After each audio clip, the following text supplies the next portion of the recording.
I will promise you this, that if we have not gotten our troops out by the time I am president, it is the first thing I will do. I will get our troops home. We will bring an end to this war. You can take that to the bank. Meanwhile, President Obama has ordered 17,000 more American troops to Afghanistan. It's the first stage of a build-up that will eventually see 60,000 U.S. troops deployed to the country. The U.S. president has revealed his plan for Afghanistan, escalating the war at the fastest possible pace. It is in our vital national interest to send an additional 30,000 U.S. troops to Afghanistan.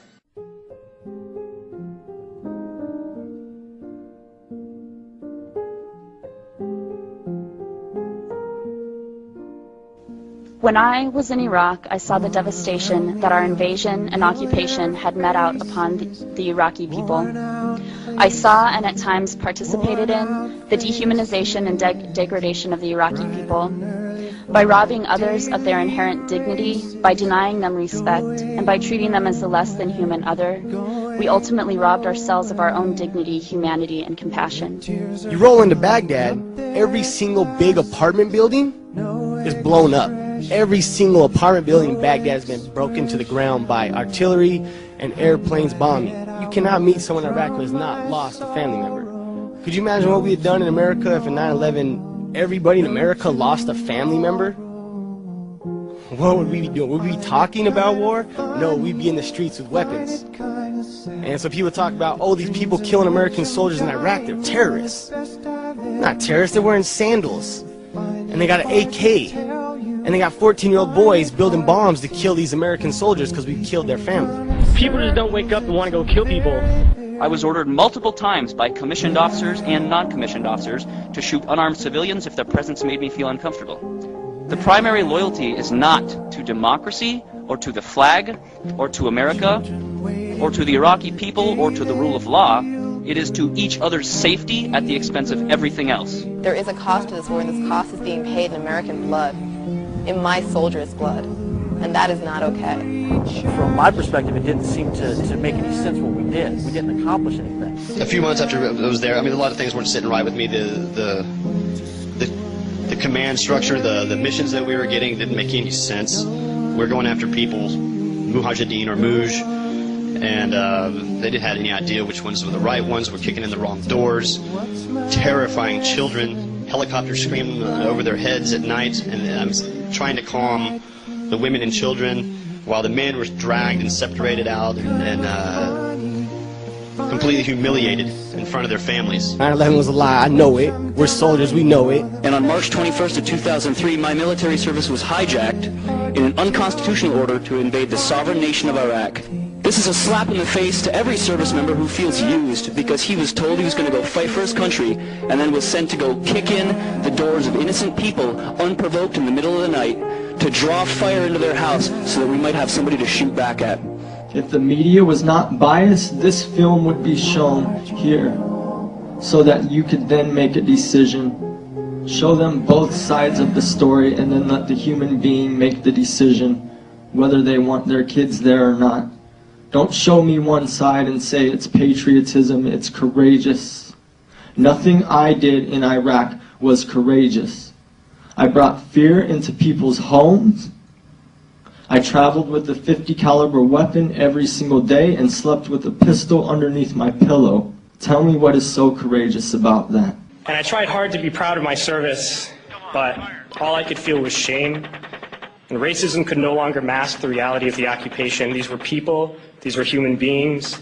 I've since been plagued by guilt anytime I see an elderly man, like the one who couldn't walk, who he rolled onto his stretcher and told the Iraqi police to take him away. I feel guilt anytime I see a mother with her children, like the one who cried hysterically and screamed that we are worse than Saddam as we forced her from her home. I feel guilt anytime I see a young girl, like the one I grabbed by the arm and dragged into the street. We were told we were fighting terrorists. The real terrorist was me, and the real terrorism is this occupation.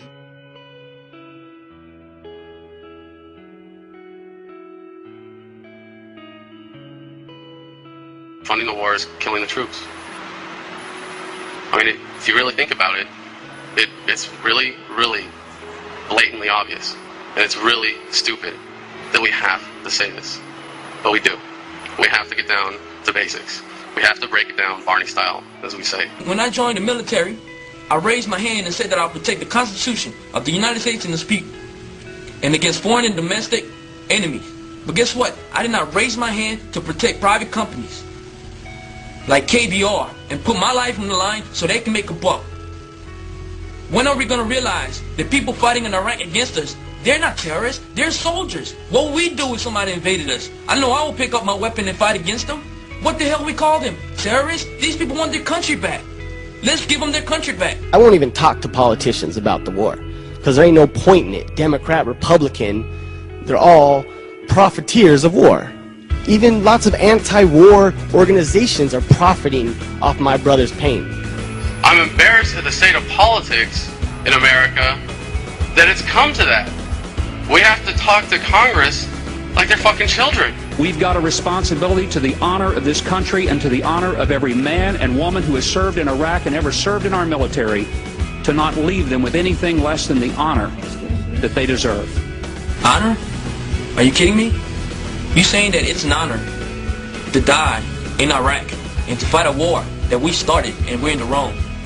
You're going to tell me that it's an honor to serve in Iraq when private contractors get paid $100,000 plus and drive $60,000 vehicles inside the base while soldiers are outside the base rolling and patrolling and losing their lives? Is that honor? Are you kidding me? Those who send us to war do not have to pull a trigger or lob a mortar round. They do not have to fight the war, they merely have to sell the war. They need a public who is willing to send their soldiers into harm's way. They need soldiers who are willing to kill and be killed without question. They can spend millions on a single bomb, but that bomb only becomes a weapon when the ranks in the military are willing to follow orders to use it. They can send every last soldier anywhere on earth, but there will only be a war if soldiers are willing to fight. And the ruling class, the billionaires who profit from human suffering, care only about expanding their wealth, controlling the world economy, understand that their power lies only in their ability to convince us that war, oppression, and exploitation is in our interest. Our freedom comes from ourselves when we make the decision to speak our mind. This is well within the rights that service members have, but not very many service members know that they have. As soon as I got out of the military, I joined an organization called Iraq Veterans Against the War, which aside from calling for full immediate withdrawal of all U.S. forces from Iraq, also calls for full support and benefits for returning veterans. We have members across the country and overseas, in Germany and Iraq. Less than 4 years ago, there were 7 of us, and today there are over 1,200. Our membership has more than doubled in the past year and is continuing to grow. So we do have a resistance movement. We do have dissent within the ranks. It's happening for each one of us who goes public. There's probably 100, who are resisting quietly. Let's be brutally honest. Our leaders aren't going to end the occupation. It's going to be us that ends the occupation. Thank you. Thank you. I don't think as a 24-year-old kid I should go to jail for not wanting to kill people. I had a personal experience after one of the talks that I did with a man. He came up to me after that, and he told me he was an Iraqi man. And he said that he was from the area around Balad, and I was stationed in Balad. And I just couldn't help it. Just all of a sudden, I hugged the guy. And I said that I was sorry. That I was so sorry. And I ended up crying right there to this perfect stranger. And he told me it was okay. He told me it was okay. And that was redemption. To me, it's this phenomenon that we're witnessing is actually a natural evolution. And any time you organize human beings to come together to use violence as a way of conflict resolution, you will have a breakdown of that organization. Peace is not a political process, and it's certainly not a militaristic process. I refuse to participate in the Iraq occupation. The real enemies are not in some distant land. They're not people whose names we don't know and cultures we don't understand. The enemy is people we know very well and people we can identify. The enemy is a system that wages war when it's profitable. The enemy is the CEOs who lay us off from our jobs when it's profitable. It's the insurance companies who deny us health care when it's profitable. It's the banks who take away our homes when it's profitable. Our enemy is not 5,000 miles away. They are right here at home. And if we organize and fight with our sisters and brothers, we can stop this war, we can stop this government, and we can create a better world. There's a term, once a Marine, always a Marine, but there's also the term, eat the apple, F the core. I don't work for you no more.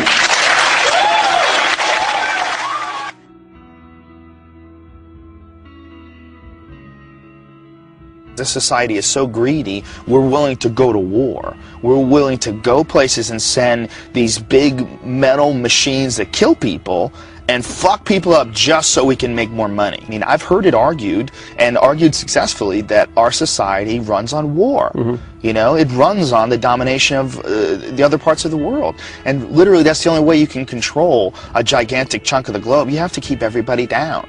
You know, and that's what our society is based on as far as our globalization, you know, schematic that's been laid out by all these Republicans and all these Democrats and all these people that, you know, are pretending to be our leaders and pretending to look for. None of these people have had these experiences. None of these people feel connected to everybody. They're still, even the best ones are still operating within a very old framework.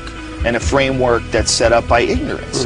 It's a foolish framework. The idea that it should be okay to go somewhere and engage in war to protect a society that wants to go places and engage in war. That's insane. That's insane. Because you're saying, I mean, that's automatically saying that the lives of the people here are worth more than the lives of the people everywhere else. And they're all one thing. They're all exactly the same.